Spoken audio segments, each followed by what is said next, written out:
My name is Joanna Finch. I'm 34 years old. And the morning my husband packed 3 suitcases of designer resort wear while leaving a $3.99 hang-in-there gas station keychain on my hospital bedside table. I decided his luxury family getaway would be paid for in pride, not my money. Before I tell you how a single security override on our joint trust fund left my husband stranded at a 5-star resort reception desk with 4 declined credit cards, tell me, what time is it where you are? And where are you watching from? I want to know how far this story travels. At 9 a.m. Hawaiian Standard Time, Preston Finch stood at the front desk of the Maui Beach Resort, staring at a digital terminal that refused to authorize his life. I was not there to witness it, but the bank's compliance logs and Preston's own frantic text messages created a perfectly clear administrative record. He handed the concierge his heavy black corporate card. It was the card tied directly to the liquid cash reserves of our joint trust. The machine beeped. I apologize, Mr. Finch, the clerk said, sliding the plastic back across the polished marble counter.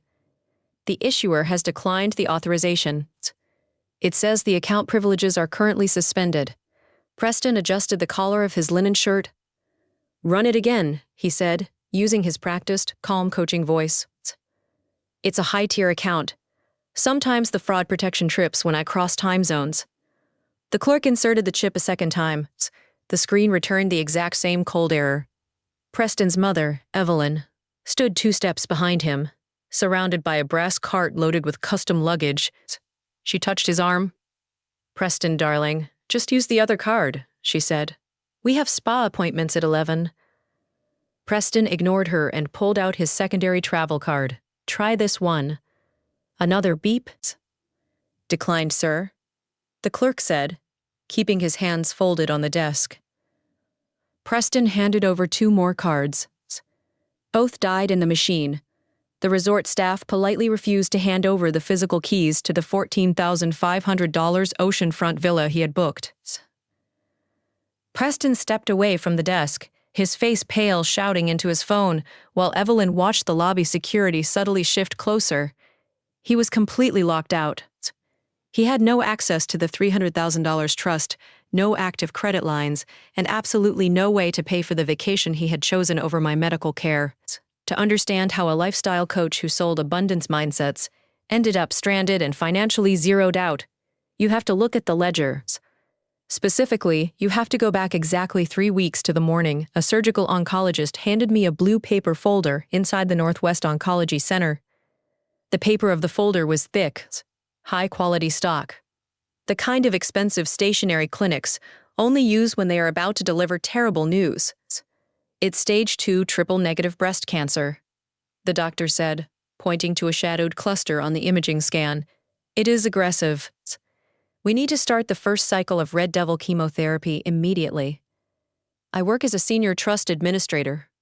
My brain processes anxiety by organizing variables into spreadsheets. I looked at the scan, calculated the deductible timelines, and asked for the intake paperwork.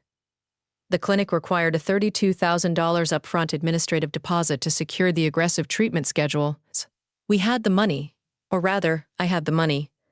10 years ago, my grandfather left me a $300,000 inheritance in a premarital trust.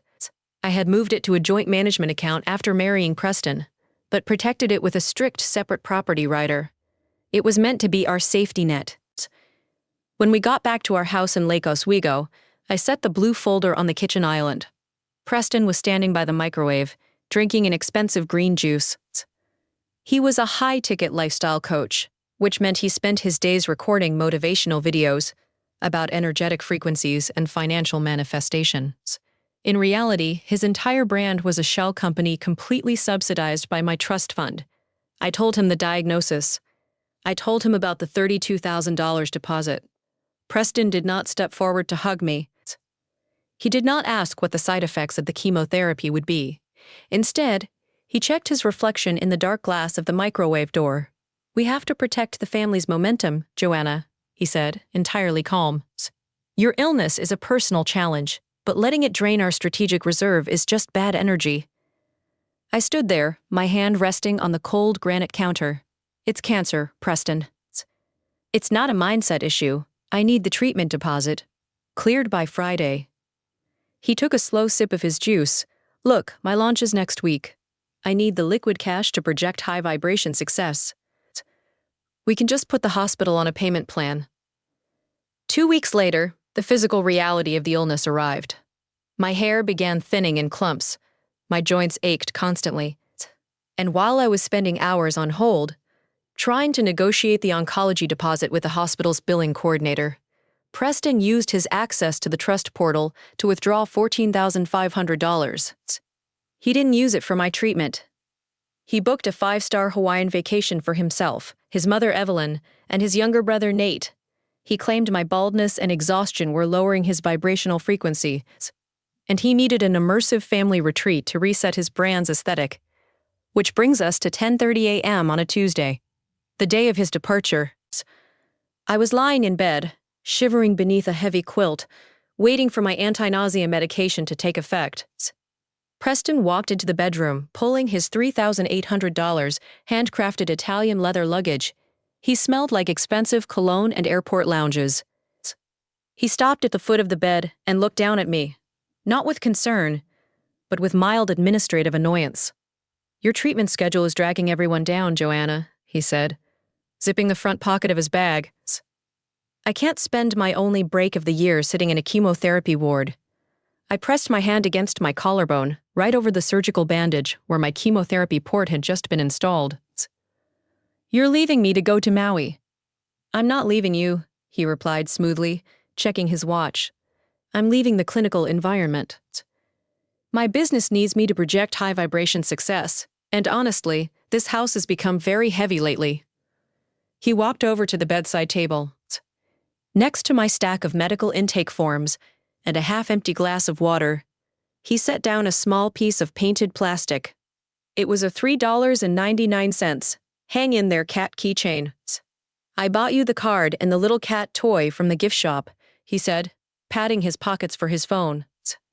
I'm showing up for you emotionally, but I can't pay bills that haven't even gone to collections yet. He turned around and walked out of the room. A minute later, the heavy front door clicked shut.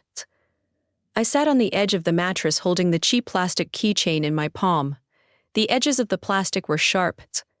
The paint on the cat's face was already peeling. I listened to the engine of his leased SUV start in the driveway and fade down the street. He had just authorized $14,500 for an oceanfront villa to escape his wife's illness. Meanwhile, I had spent the morning counting out crumpled dollar bills to cover a $35 pharmacy copay for my prescription anti-nausea medication. I set the keychain down. I walked into my home office, turned on my laptop, and opened the trust management portal. I was a senior trust administrator. I knew how to trace every dollar, every authorization, and every signature. If Preston wanted to treat my survival as a negotiable expense, I needed to see exactly what he had been doing with the rest of my money. 2 days passed. My physical symptoms worsened. I was entirely alone in the house, scrolling through pages of digital bank statements. When I finally saw it, it was a small, automated red flag on the compliance dashboard. The red flag on the compliance dashboard was a digital wire transfer initiation. Preston hadn't just booked a vacation to escape my illness. He had submitted a DocuSign form, allegedly containing my electronic signature, attempting to collateralize the remaining $285,000 in the trust against a 10-year commercial lease for a holistic wellness studio in downtown Portland. He had timed it flawlessly. He assumed I would be too sick, too sedated by the first rounds of chemotherapy to notice the 72-hour pending review window. He thought the money would quietly move into a blind LLC before I ever had the strength to check the balances. But I wasn't just a sick wife. I was the senior trust administrator for a regional wealth management firm. I knew the back-end architecture of these escrow accounts better than the engineers who coded them. I clicked into the authorization file. The digital signature was a clumsy, pixelated copy-paste stripped from a joint tax return we filed 3 years ago. It wasn't just a betrayal. It was undeniable. Textbook wire fraud. I didn't cry. I didn't scream or throw my phone against the wall. The bone-deep exhaustion of the cancer seemed to vanish, replaced by a cold, hyper-focused clarity. I picked up the $3.99 plastic keychain he had left on my nightstand, tracing the peeling paint on the cat's face with my thumb. Then, I picked up my phone and dialed the bank's executive fraud division. "My name is Joanna Finch," I told the compliance officer. "I am the principal executor of the Finch-Hayes Premarital Trust. I need to report a catastrophic security breach and initiate a total asset lockdown under Article 4. "Of course, Mrs. Finch," the agent replied, keys clacking rapidly in the background. "To what extent?" "Zero tolerance," I said. "Revoke all secondary signatory cards. Terminate the joint checking accounts. Cancel any pending travel authorizations, effective immediately." The process took exactly 14 minutes. In 14 minutes, Preston went from a high-vibration luxury entrepreneur to a man with less liquidity than the teenager bagging groceries at our local market. My phone rang precisely 4 hours later. The caller ID flashed Preston. I let it ring 3 times before swiping answer. "Joanna, what did you do?" His voice wasn't calm anymore. The practiced soothing cadence he used for his Instagram followers was entirely gone, replaced by a high-pitched reedy panic. "The hotel won't let us check in. The rental car agency is threatening to call the police because the deposit card bounced. You need to call the bank and lift the security hold right now." "I can't do that, Preston," I said, keeping my voice as flat and even as a dial tone. There was a fraudulent attempt to collateralize the trust. "The bank has locked everything down for my financial protection." "It wasn't fraud," he hissed clearly, trying to keep his voice down while standing in the middle of a 5-star lobby. "It was a strategic leverage maneuver for the business. I was going to tell you when your energy was better. Now fix it.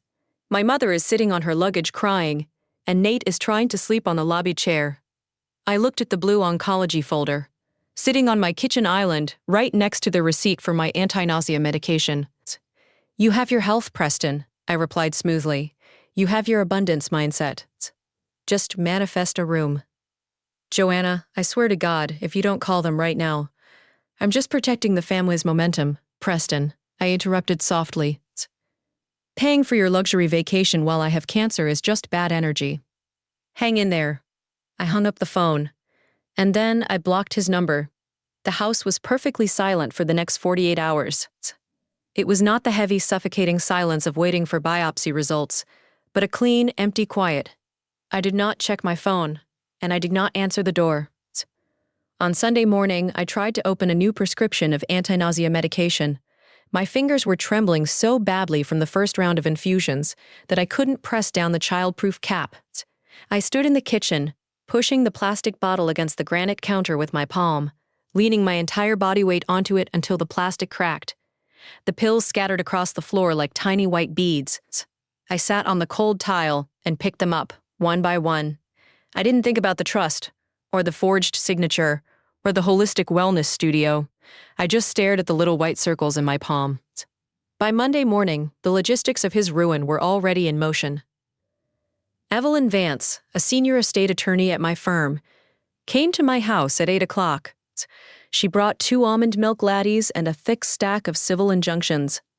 Evelyn had mentored me for a decade, and she understood the architecture of the trust better than anyone except me.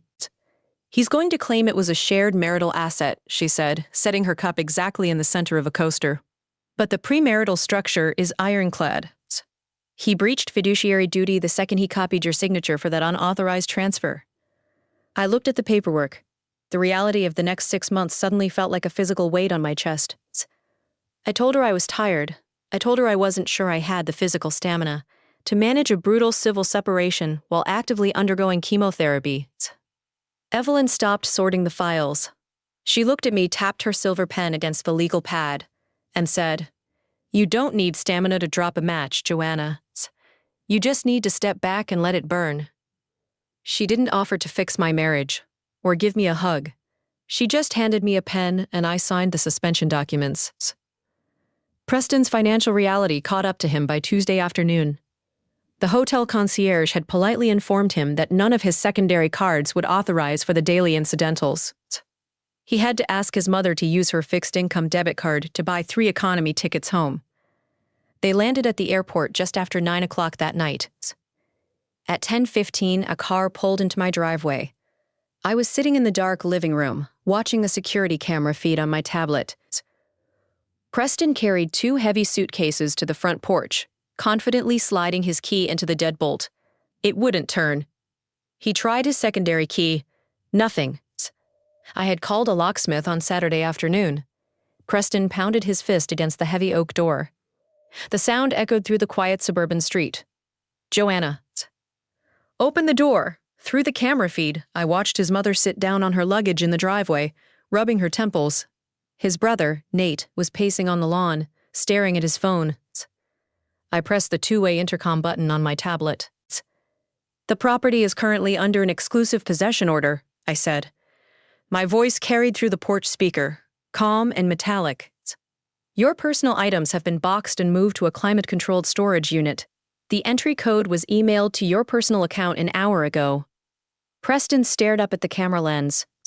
His perfectly styled hair was messy, and the expensive linen shirt he wore looked rumpled and damp with sweat. You can't lock me out of my own house, he shouted, his voice cracking. We are married. I have rights to this property. The house belongs to the trust, Preston, I replied smoothly. The same trust you attempted to drain on Friday morning. Your status as a beneficiary has been suspended, pending the civil investigation into the financial theft. He took a step back. The anger on his face vanished, instantly replaced by a frantic, scrambling desperation. Look, you need to calm down, he stammered toward the speaker. You're sick, Joanna. The medication is making you paranoid. Let me in, and we can. I mean, we can mediate this like adults. I am mediating it, I said. I'm just doing it from a sterile environment. Joanna, please. My mother is out here. She doesn't have anywhere to go. I watched his mother pull her cardigan tighter around her shoulders. She had spent the last 2 years implying that my demanding career was the reason Preston seemed so stressed, happily accepting the luxury gifts he bought her with my money. She has her health, I said. And she has you. I'm sure you'll manifest a solution. I released the intercom button and turned off the tablet screen. The porch light clicked off on its automatic timer, leaving them standing in the dark. On Wednesday morning, I sat in a vinyl recliner at the oncology clinic, watching the slow, steady drip of the IV line. When you are confined to a chair for 4 hours with poison dripping into your veins, you have a lot of time to read. And as a trust administrator, I read corporate filings the way other people read, paperback novels. Evelyn had sent a paralegal to the clinic with a manila folder containing the expedited state registry documents for Preston's proposed business. The LLC he had tried to fund with my trust money was registered as Zenith Wellness Collective, but Preston was not the sole managing member. I turned to the second page of the operating agreement. The co-signer and 50% equity partner was a woman named Maya Sterling. She was a 24-year-old breathwork instructor Preston had hired as a consultant 6 months ago. I kept flipping through the pages. The commercial lease for the downtown studio included a residential addendum. It was a primary lease for a 2-bedroom luxury loft located directly above the retail space, signed by both Preston and Maya. He wasn't just trying to collateralize the trust to build a business.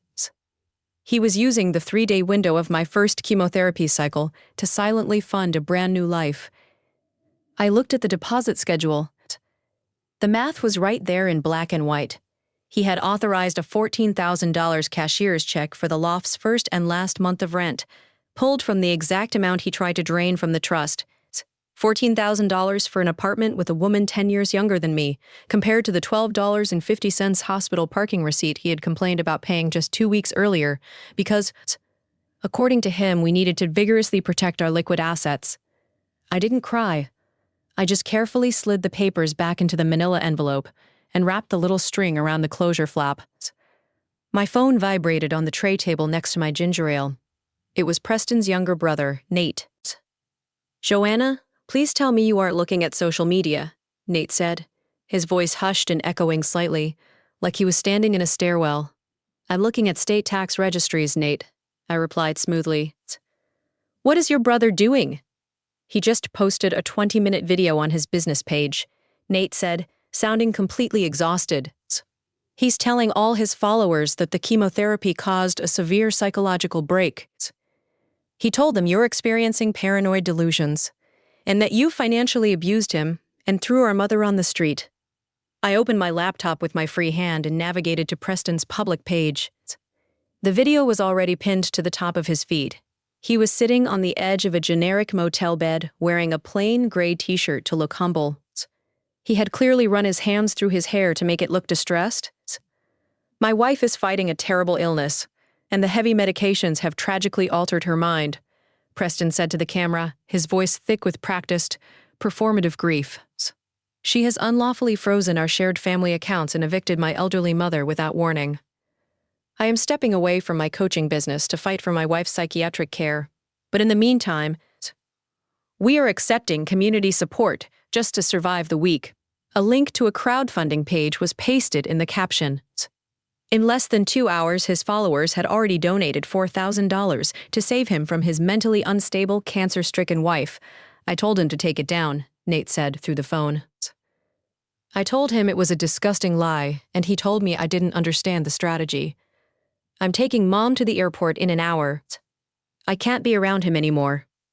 Don't put her on a plane just yet, I told him, watching Preston's face silently loop on the screen. And don't ask him to take the video down. Let him collect his donations. Nate hesitated. Joanna, what are you going to do? I'm going to give him exactly what he wants, I said. A formal mediation. I ended the call and dialed Evelyn's direct office line. She answered on the second ring. Draft a preliminary settlement offer. I told her, my voice perfectly steady despite the anti-nausea medication making my mouth taste like metal. Contact his new attorney. Tell them I am willing to unfreeze a temporary living stipend and discuss the division of the trust, but only if we do it in person. You want to sit in a room with him right now? Evelyn asked, the scratch of her pen stopping instantly. Joanna, your white blood cell count is practically 0. I don't care, I said. Book the large conference room for Friday at 2 o'clock. And tell his lawyer that Preston's mother and brother must be present to verify his claims of financial hardship. If he doesn't bring his audience, I don't sign the check. The conference room at Evelyn's firm smelled of polished mahogany and the expensive espresso they offered to high-net-worth clients. I sat at the head of the table, wearing a structured blazer that hid how much weight I had lost, my bald head covered by a silk scarf. I didn't look like a woman experiencing a psychological break. I looked like a woman who owned the building. Preston walked in 10 minutes late, flanked by a slick young attorney who looked like he had just stepped off a billboard.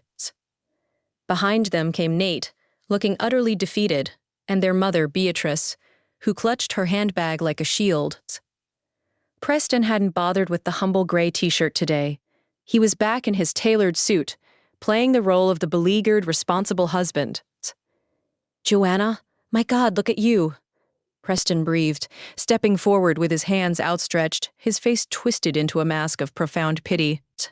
You should be resting. This is exactly what I meant. The stress is exacerbating your delusions. Sit down, Preston, Evelyn said sharply, not even looking up from her legal pad. He hesitated, the performance faltering for a microsecond before he took the seat opposite me. His lawyer opened his briefcase with an arrogant snap. My client is prepared to accept a temporary unfreezing of the trust to the tune of $20,000 a month, the lawyer began, sliding a single sheet of paper across the table. This will cover his mother's living expenses and allow him to manage your specialized care facility, Joanna, while you recover your faculties. I didn't touch the paper. I looked at Beatrice, who wouldn't meet my eyes. Beatrice, I said softly. Did I evict you? She flinched. Preston said the accounts were frozen. He said he had to move me into a cheaper facility because you locked him out. I locked him out of the main trust. I corrected, keeping my voice perfectly level. The secondary account that pays for your assisted living has never been touched. In fact, it's fully funded through the end of the year. I slid a bank statement across the table toward her. Your son moved you out so he could pocket the difference. Preston's jaw tightened. Mom, don't listen to her. The chemo, stop talking about my chemotherapy. I cut him off, my voice dropping an octave, cold and absolute. I reached into my bag and pulled out the manila envelope Evelyn had sent to the clinic. I didn't hand it to Preston. I handed it to Preston. I handed it to his lawyer. That is a copy of the state registry for Zenith Wellness Collective and a commercial lease with a residential addendum, I said, watching the lawyer's eyes scan the documents. The arrogance melted off his face instantly, replaced by professional panic. You'll see, I continued, addressing the room, that Preston is not the sole owner. His 50% partner and his new roommate in the luxury loft upstairs is a 24-year-old breathwork instructor named Maya Sterling. He attempted to use $14,000 of my trust money to pay the deposit on a love nest. Nate let out a harsh, bitter laugh, shaking his head. Beatrice stared at Preston, her mouth open in horror. Preston? A loft? It's a business expense. Preston snapped, his face flushing dark red. The performative grief was gone, replaced by cornered rage. It's an investment. You're just trying to ruin me because you're bitter and sick. I am sick, I agreed quietly. But I am not bitter. I am surgical. I leaned forward, folding my hands on the mahogany table. Here is the settlement offer. You will take down the crowdfunding video before you leave this room.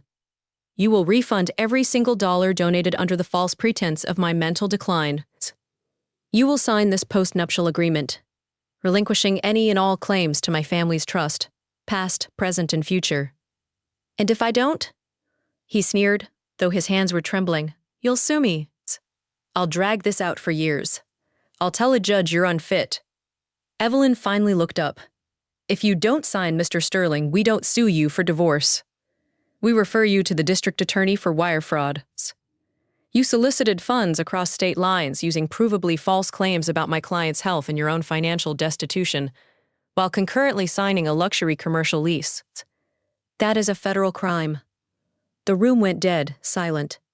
The slick lawyer closed his briefcase with a quiet click. I strongly advise my client to review the post-nuptial agreement, he mumbled. Preston looked at his lawyer, then at his brother, who turned his face away. He looked at his mother, who was quietly crying into a tissue. Finally, he looked at me. There was no love there, no partnership, just the hollow resentment of a parasite detached from its host. He picked up the pen. An hour later, I stood on the sidewalk outside Evelyn's building.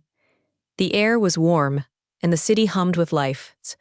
The anti-nausea medication was starting to wear off, and I felt the familiar, heavy ache in my bones returning. But as I watched Preston walk away down the avenue, alone, his shoulders slumped, his manufactured empire crumbling before it even began, I took a deep breath. I still had 4 more rounds of poison to endure. But the most toxic thing in my life was already gone.